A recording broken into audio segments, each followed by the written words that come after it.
It's not just the price. I mean, look, what does the price matter when you don't even have your keys anymore? Price could go up, price could go down, doesn't matter to you. You're an unsecured creditor. You go last in line. When you send someone else your money, it's not your money anymore. It gets commingled with everyone else's crap. And to tell you the truth, people talk about all the bad things FTX did. I'm not actually sure that any of what they did is illegal. When you give them your money, they can do whatever the fuck they want to do with it. And they do. And now it's lost. And so what makes you think that you deserve your money back?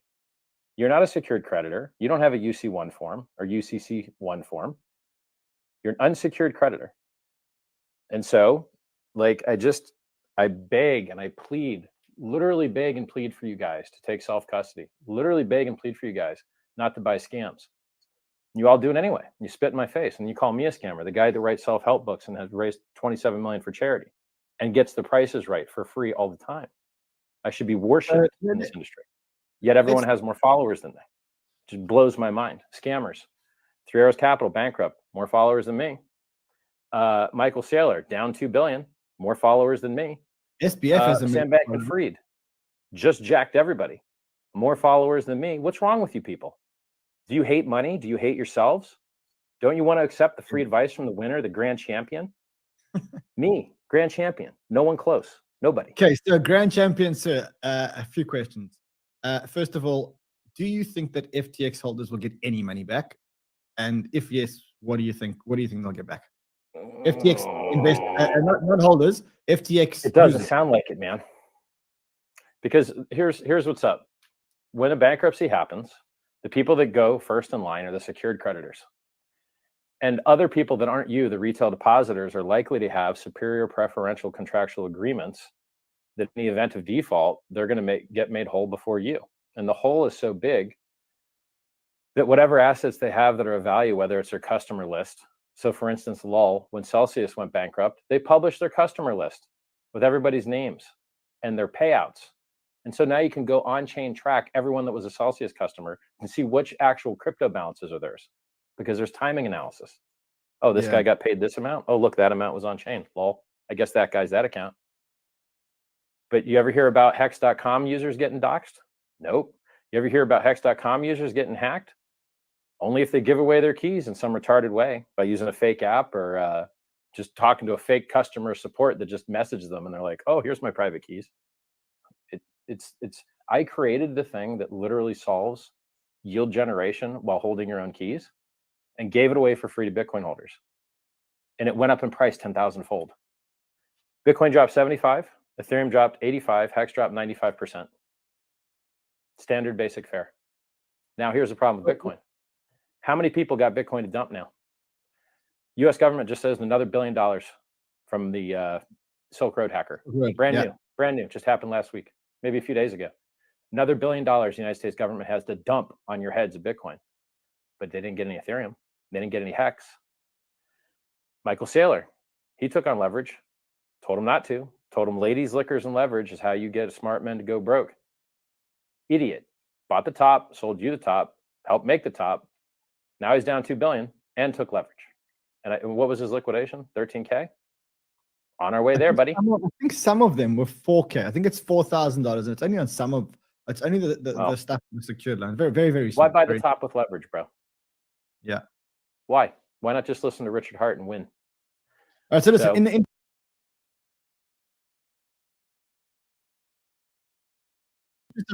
interest of time, let's just quickly talk about where you think we're going next and what the 11K in pray. 85% drop is 10,350. I say 11K in pray.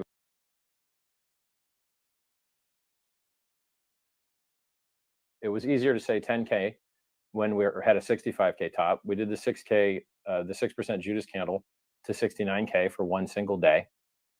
And that puts us at 10,350 for a 69% drop. Just go into your calculator times 0.15 times 69,000. It gets you 10,350. So he's calling 10,350. Yeah, that's 85% drop. Now, truth be told, we could go more than that. That's where the praying comes in. Because now that money's getting more expensive for the first time in our lifetimes, money is getting more expensive. Oh, well, that's weird. We're used to infinite money printing. Nope. Prices of everything are going to keep going down as long as Fed keeps raising rates. Eventually, they'll cause enough jobs to get lost. I'm so smart. I'm so smart. I'm going to tell you what's going to happen.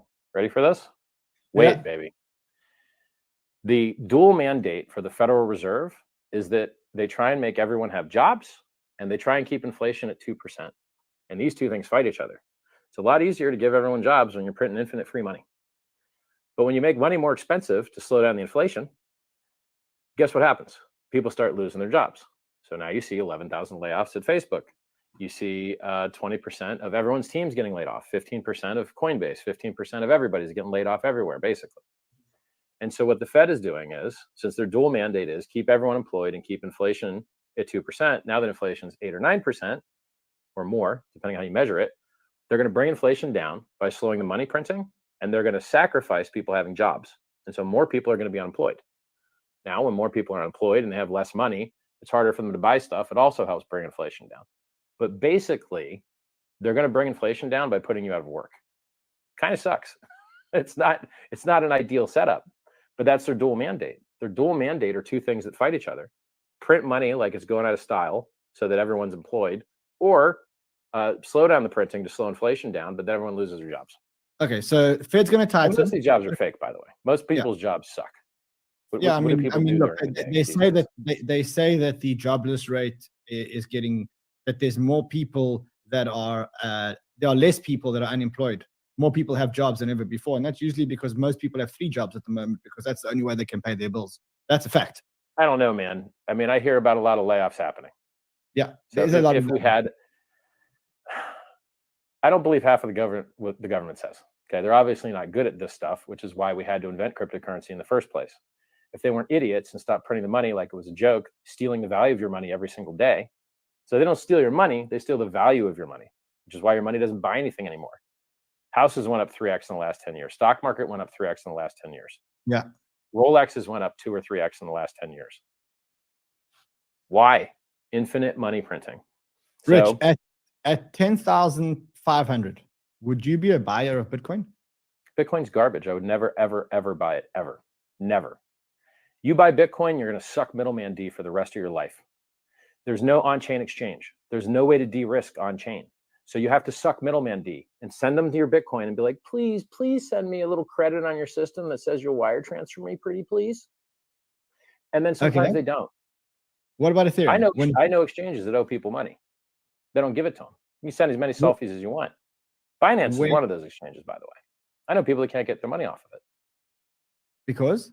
It's no joke. You can send as many selfies as you want. They won't give you your money. Good luck suing them. Good luck. You don't even know where they are. Yeah. So if Rich. Everyone thinks. Let me turn the volume up on you. Rich, on the day that Bitcoin goes to 10,500, are you buying Ethereum? Absolutely not. I would never buy Bitcoin again. I don't care what the price is. Ethereum. What about Ethereum? Look, I think Ethereum's a great project. I think Ethereum will flip Bitcoin within the next 24 months. It does everything Bitcoin can't. You want to de-risk? You can do it on chain. You can get DAI. Now, is DAI perfect? No, DAI is not perfect. You still have counterparty risk because DAI is backed by USDC and USDT. And USDC and USDT have admin keys. And so at any point, those guys can go and invalidate all the coins that were backing the DAI. Okay. 80 to 85% of my audience is, the Hex community. And, I'm curious to hear, there's people in here asking me if I could have your honest perspectives and maybe TA on Hex, your views on Richard Heart, Pulse, and PulseX. Again, I'm very neutral. I don't care what you say. Don't worry about it. I am very neutral in my perspective. I don't think I've ever spoken about Hex on my channel. I don't really speak a lot about a lot of altcoins, to be completely honest. I don't even know. I haven't even looked at the chart for it in quite some time. So let me just pull it up really quick. Sure. Yeah, and again, man, I'm very neutral. I have a Telegram channel, like 40,000 people, and at least I would say at least 2 or 3 of the admins I know are in that community, in the Hex community. And my goal is not to tell people which projects are are more valid than others, right? Again, it's all about what do you find the most valuable, as we talked about earlier, right? It's just about what do Right. you find valuable, and what do you not. I will say this, I know who Richard is, and I've seen some of his stuff, and I'll tell you some of my concerns, and then some of the other things that I've liked. Sure, So please. Richard was one of the he was sounding the alarm on a lot of the centralized platforms. I mean, he did that, I believe, throughout the entire bull market, even, right? Yes. I mean, and so that is something that I think it deserves to say, hey, like, whether you like him or not, because he's a very polarizing person. I mean, like, a lot of people seem to either love him or hate him, right? He does. I think he has a better understanding of cryptocurrency than most people. I'll put it that way, because he did call out all the scams that were happening, and sure enough, a lot of these have come to fruition, right? Like, a lot of them have, a lot of these platforms that you're generating yield on, what happened to them, right? The founders that used to be so prolific in tweeting and stuff, now you can hardly get a word out of them, right? They just sort of disappear into whatever, right? Into the void, into the cryptoverse, never to really be heard from again, or never to have a voice that anyone's going to care about again. So I think it's a good thing that he called that stuff out. I think the main concerns that I've had with Hex in the past have just been like the supply side of things, being owned by a single person, like just so much of it being owned by a single person. I would say that's probably the biggest risk, or one of the biggest risks.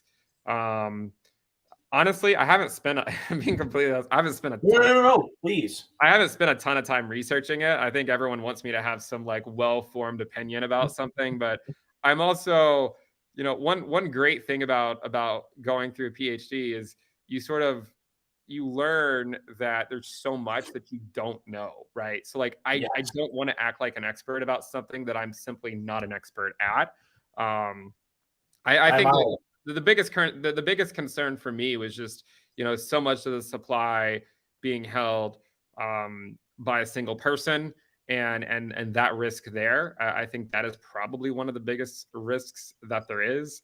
And there's some other ones too. I mean, the whole time-based stuff and all that sort of stuff. But and again, I'm not an expert. No, please. Like